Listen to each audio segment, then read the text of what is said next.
a special edition of Pac-12 After Dark.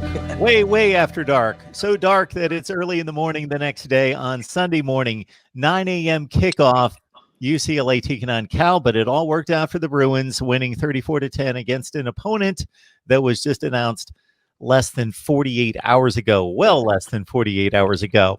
We bring in our guy to talk UCLA in the Pac-12, Tony Siracusa from Last Word on College Football, to break this thing down. Tony, how you doing today? I'm doing all right, Mark. We are actually broadcasting. This is as live from location as you could possibly get. Matter of fact, let me show you. There is the Rose Bowl field as the grounds crew works on mowing the lawn and whatever it is they do after a game. So this is about as live and on location as you can possibly get. Tony, of course, in addition to your beautiful face, the scene makes for the most beautiful in college football. Yeah. I say that to you all the time. It's the field, it's the colors. Even the banner that I'm displaying with the UCLA win over Cal with the baby blue is just, and I don't know if that's the technical term for the UCLA blue, but it's just as soon as I turned on the game, Tony, again, it reminded me, okay, best uniforms in college football. Yeah. When the sun is shining, it's just tremendous. And they actually played up to the look today. They did. And UCLA fans are going to tell you it's not baby blue, it's powder blue. Okay. But whatever. It's blue. Yeah, look, they look good, the 34-10 win. Very unusual circumstances as most of college football is going through. UCLA was scheduled to play Utah this week. The game was originally set for Friday night. Then it was pushed to Saturday night because Utah, of course, last week missed their game because of a COVID outbreak, and they needed more time. And Cal was scheduled to play Arizona State. And then Friday morning, it was announced that Herm Edwards and most of the Arizona State staff and several players had contracted COVID. Utah never got on the plane. Those of us who are following the Pac-12, you got people who can tell you, are they making it to the airport or is it not even going to happen? And Utah never even got to the airport. Game was canceled. The strange thing is UCLA's Chip Kelly found out after practice on Friday because they practice late morning, early afternoon. And he found out after practice that the Utah game was canceled. He was told by athletic director Martin Jarmon that there was a chance that they could play Cal. Cal was waiting to see what was going to happen with the Washington-Oregon State game because Oregon State was down some players, and that game may be canceled. And Cal had been scheduled to play Washington the week before, and Cal had to cancel. So if you're following all of this, well, you are great at connect the dots. But beyond that, it was a matter of Chip having to sit and wait for an hour and a half to see what was going on. With regards to Cal, they canceled last week's game, but they did it in protest, if you will. The city of Berkeley canceled their game because Cal had one player with a positive test and then put everyone around him into quarantine. And so they couldn't field the 53 players mandated by the Pac-12. And Justin Wilcox, the head coach, was very upset about it all week, even canceled a press conference during the week because he basically couldn't be trusted to, keep it together and not show his disdain for the way the process happened. So what do we get? Friday afternoon, they announced UCLA versus Cal. Chip Kelly and Justin Wilcox had talked on the phone a couple of times about the possibility. And so it was really thrown together last minute. According to Chip Kelly, we just got off the post-game press conference with him. And according to him, he said basically what he did was he pulled the team together again Friday night, did a walkthrough, met with the coaching staff, looked at some game film. Now, here's the weird thing is he said he wasn't too worried about Cal's defense because he could look at last year's game film. But Cal's got a new offensive coordinator. Of course, they got Bill Musgrave, who came over from the Denver Broncos. So he said, we went in kind of blind about the offense. So the coaching staff spent Friday night watching Denver Bronco films from last year in order to try and get a sense of what the Cal offense might look like. I think Cal isn't really quite too sure what their offense looks like yet either. In the first quarter, they had 33 yards of total offense. It was very slow start, and they wound up with only 176 yards of offense total for the game, while UCLA had 440 yards. The UCLA defense, they looked a lot better than they did last week. They got gashed for 500 plus yards against Colorado last week. They only gave up 176 today. And Chase Garbers, the Cal quarterback, wound up 18 of 33 for only 122 yards, no touchdowns, and an interception. He did run for a touchdown. So the interesting thing that we got out of Chip Kelly from this game, because if you watch the game, the UCLA offense seemed to flow a lot easier than it did last week, or frankly, even much of last year. Dorian Thompson-Robinson, the junior quarterback, looked much more at ease with the way things were going on, pulling the ball down, running. He did have one interception early on, had a couple of mistakes that, I'm sure he'd like back. But overall, he had a pretty good game. The stats weren't off the charts. He had 3 touchdown passes. His completion percentage was, under 60%, but it was all right. He wasn't making the horrible mistakes. Look, DTR is still a high wire act. All right. I mean, the guy tries to keep plays alive, scrambles backwards and in every known direction, and tends to make a lot of mistakes. But when he's good, when he's kind of free flowing the way he was today, then he looks a lot more at ease. And that's the way the offense looked. And it was an interesting comment from Chip Kelly. He said it was about the volume level that they were going to put the offense on. And he said, in other words, you go into a season and you go into any week with a volume of plays, a volume of offense. What can we run? What should we run? What do we need to run? He said, with so little prep time, even though they felt they knew the Cal defense, with so little prep time, they turned down the volume on the offensive playbook. So that's he's never going to admit that he simplified it, but he did. That's really the gist of it. Is he didn't ask too much. He didn't go too deep into the playbook. I think that's probably the best way to put it. He kept it as simple as possible, and they executed in a really free-flowing kind of nature today. Mark Rogers TV, the voice of college football, instant analysis with Tony Siracusa from Last Word on College Football. So I first encourage you to head on over to Last Word on College Football for a bulk of your college football needs, previews, predictions, recaps like this.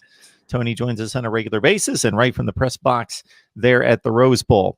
Well, considering 7 wins in 25 games entering this game against Cal, maybe Chip Kelly should put in some type of request to the Pac-12 office that just let me know the opponent on Friday and we'll throw something together and we'll make it work. I don't know that there are many 24-point wins in conference play, in particular at Chip Kelly's tenure at UCLA. This is a rarity against a team, as you well know, Tony, that has been a wild card kind of chic selection, is making some noise in the Pac-12.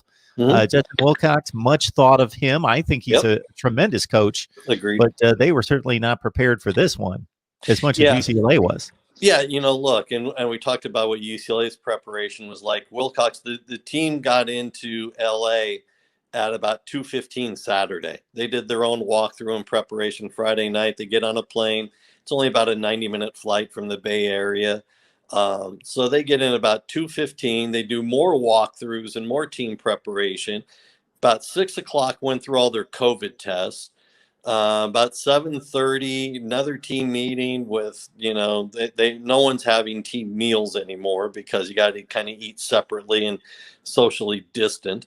And so they have their grab and go dinner and whatnot. And then they had a 9:30 curfew last night because they had to basically be up at about 5:30 to get in their breakfast, their pregame stuff that they need to do, and be at the Rose Bowl by 7. So not a lot of prep work went in on either side. Chip Kelly told us, he jokingly told Justin Wilcox, maybe, Cal should just stay down here for a few weeks, and any game, kind of make this their home. And any game that gets canceled, UCLA or Cal can just step in. Or if not, they can just play each other again. It's there are no bye weeks in the Pac-12 when they started so much later than everybody else. If there's a game that's canceled, it's canceled. It goes down as a no contest, but there is no other place to put it. There is no rescheduling.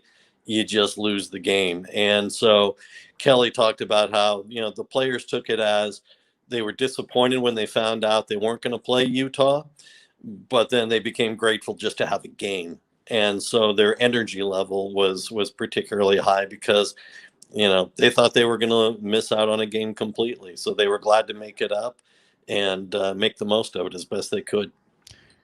This is not only a team that's gone 3-9 and 4-8 under Chip Kelly, but most of those wins have come later in the season. They've got off to horrendous starts. So there has really been little hope during those two particular campaigns of really achieving much, but you get a win in the Pac-12 the second week, and there has to be a little spring in the step that is going to result from getting a win early, feeling good about 1-1 versus, getting into that 0-3, 1-5 start that makes it very difficult to get up for these games late in the season.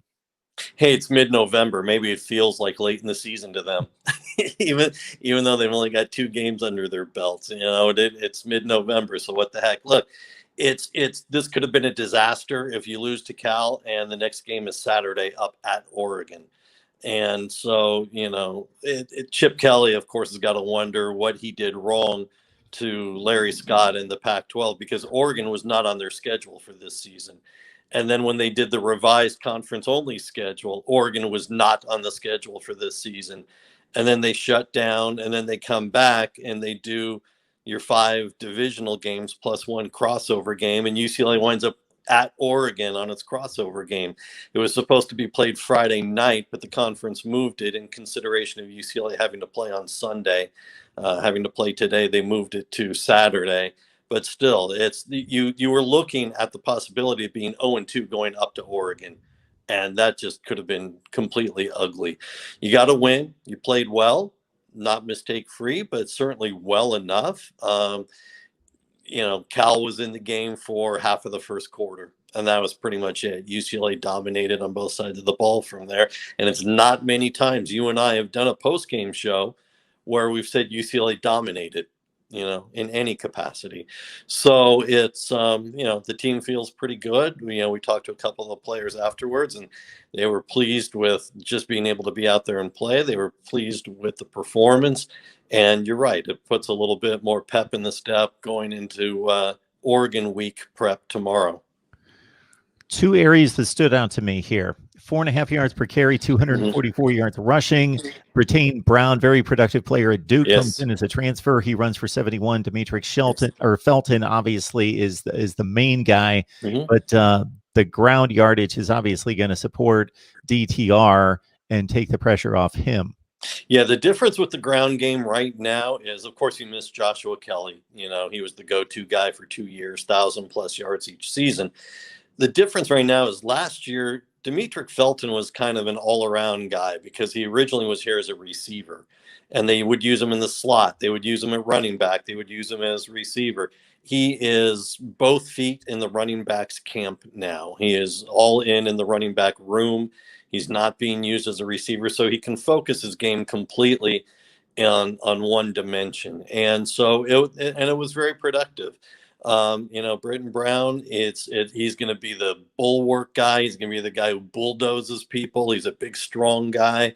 That was evident. He had a touchdown run of about 30 yards, broke a couple of tackles around the 10, and then just, took off from about the 4-yard line and dove over the goal line. That's the kind of running back he's going to be. So I think if you can use the 2 in conjunction with each other, one, being more of a breakaway guy, he's got the speed. The other being more of the bulldozer kind of back who's going to break down the line and the linebackers. It can be productive if you use them well. The defense gets 5 sacks, 9 tackles for loss. A couple of guys that flashed for me on particular plays: Jay Shaw, Quantrez Knight, one of them a transfer in from Kent State. They had a really good football team last year. Just anybody that stood out that's not necessarily a headliner type name for you that we can look out for the rest of the year. Well, I think the thing with Knight, I think you want to watch him all season because one of the things he does, which everybody has said from the minute they started, even the June workouts, even before camp, is he's a super high energy guy. that he comes in and he's talking up his teammates. He's going at 100 miles an hour, and he plays that way as well. And so it brings an energy that the UCLA defense has lacked in past years. And so I think you're going to want to keep an eye on him. The defensive line did a pretty good job. Osa Odigizua had a sack. He looked pretty good up there. The linebackers weren't really that much of a factor, which, kind of strange, but the defensive backs played well. And like you said, I mean, Jay Shaw played well, and Quentin Lake played well. But I think you're going to want to watch Q Knight, as they call him. He's a high energy guy. Tony Siragusa, last word on college football. Working early today, 9 a.m. kickoff out there on the West Coast. And like I said, prior to the USC-Arizona State game, because they played under the same conditions, at least in regards to an early morning kickoff, it's one thing when somebody says, hey, you got to get up early Saturday morning or Sunday morning and run some errands, but to be running at full speed, running a 4.5 down on a kickoff to slam pads with somebody, that's a completely different ask at 9 o'clock in the morning. Sure it is, and especially when you're having to get up at a 5:30 to get yourself ready and get going. We get the easy job just covering it. In my world, I was up until about 2 a.m. watching recordings of other games that I missed yesterday. And, because we were working the SMU game and some other games as well yesterday. And so I was up till about 2:30 in the morning watching other games anyway. So a few hours sleep and I was good to go, load up on the coffee, and, it's all good. I mean, like you said, when that is my workplace, right? Kind of hard to complain too much. I'm not going to compare my workplace to that in any such way, but in terms of the clarity of the sky and probably the temperatures, I was in that range, fortunately, until about 3 or 4 days ago. Now it's suddenly taken a turn for the worse here in Connecticut, and I'm not going to see that until April or May. Yeah, it's high 70s and sunny here, so we're all good today. Tony, thanks so much for hanging out at the game. We appreciate the insight, of course, as always. And I want to encourage everyone. Last word on college football. Tony Siragusa, get on over there. Tony, we appreciate it. Hopefully more wins to come that we can discuss. Definitely, Mark. Glad to do it.